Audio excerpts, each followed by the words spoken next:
If you are an angry person and you're always putting forth anger, what you're going to find around you all the time is angry people. Angry situations that magnify the anger that you already have. All right? Hello, brilliant viewers. Welcome to Science and Spirituality on Supreme Master Television. Today, we are delighted to present the first in a three-part series featuring an interview with our esteemed guest, Dr. Stephen Harefield from the USA, who is a Zen priest and an author of 6 books on various spiritual subjects. As a young man, Dr. Harefield was in the military and was sent to Aulak, or Vietnam. His yearning for inner peace and wisdom guided him to a Zen Buddhist monastery in one of the southern provinces, where he studied the purpose of life. After returning to the United States, Dr. Harefield enrolled in a university and earned a bachelor's degree in psychology. With an urge to expand his search for the truth and divine self, he embarked on a journey to India, Nepal, and Tibet. There, he lived as a Buddhist monk and discovered through his research that Jesus Christ spent a portion of his life in South Asia. Coming home to the U.S. once again, he completed a master's degree in religion and theology and a doctorate in metaphysics. Dr. Harefield now lectures about spiritual topics such as the power of thought and the benefits of meditation, as well as writes books and is dedicated to helping those who are in search of their original self-nature. Our Supreme Master Television correspondent had the opportunity to conduct an enlightening interview with Dr. Harefield on his latest book, The 12 Sacred Principles of Karma, which addresses the different aspects of this universal law.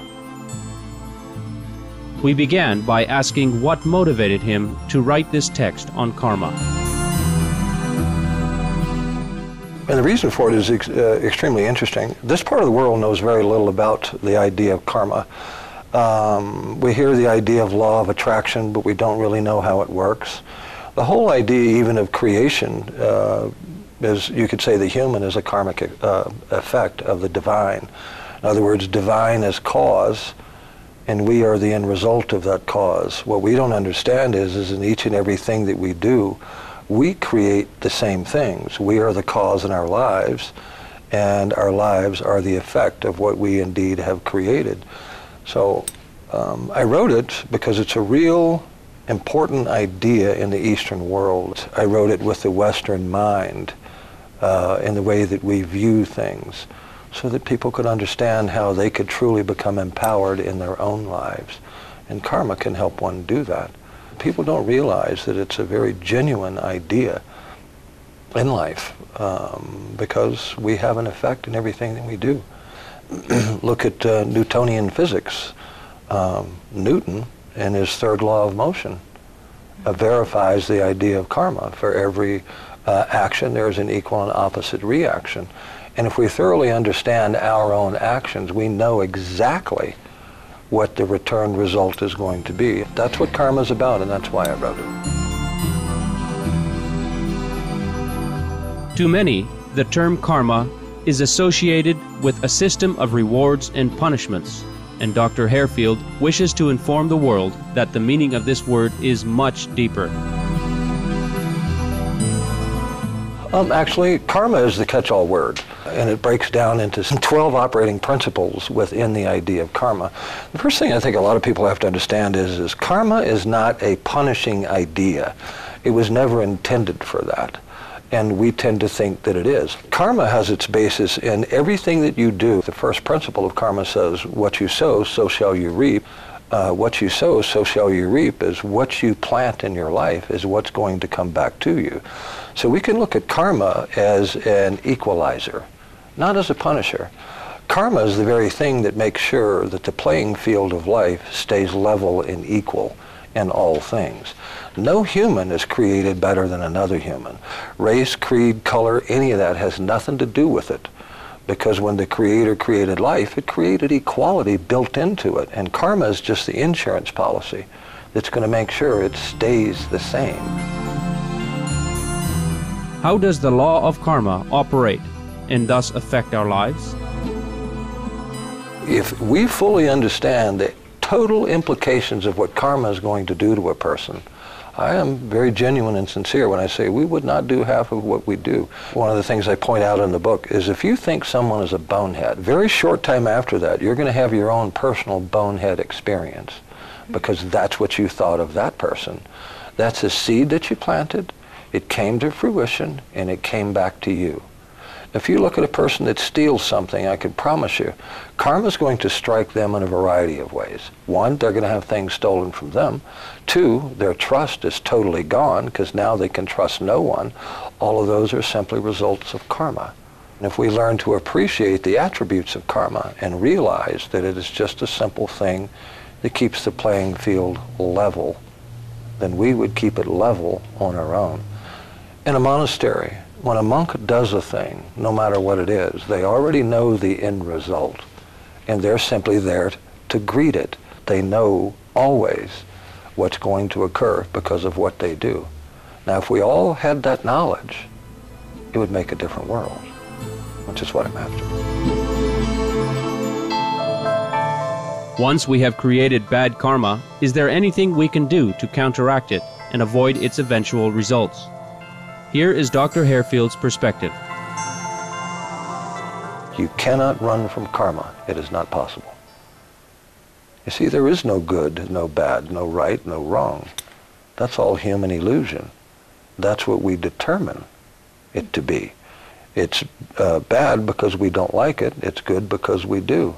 But does that make a difference? You're going to have the experience based on what you sowed, and now you have to reap. And that's your karma coming back at you. And people just don't like that karma coming back at them, but there's no way anybody can get around it or away from it. Like the law of avoidance, the essence of it is wherever you go, there you are. We spend more time not acknowledging ourselves, attempting to avoid ourselves, as opposed to accepting who we really are. But that principle of karma is always reminding you precisely who you are. So the cliche when bad things happen to good people, is that cleaning up karma from a past life? Actually, you could say that.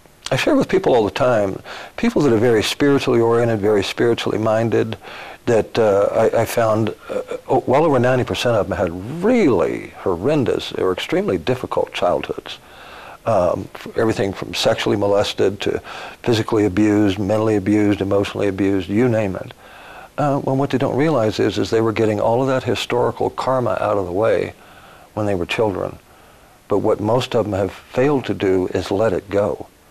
They still hold on to it, and they remember what all of that was, and they don't realize that what they're doing is constantly repeating it in their present.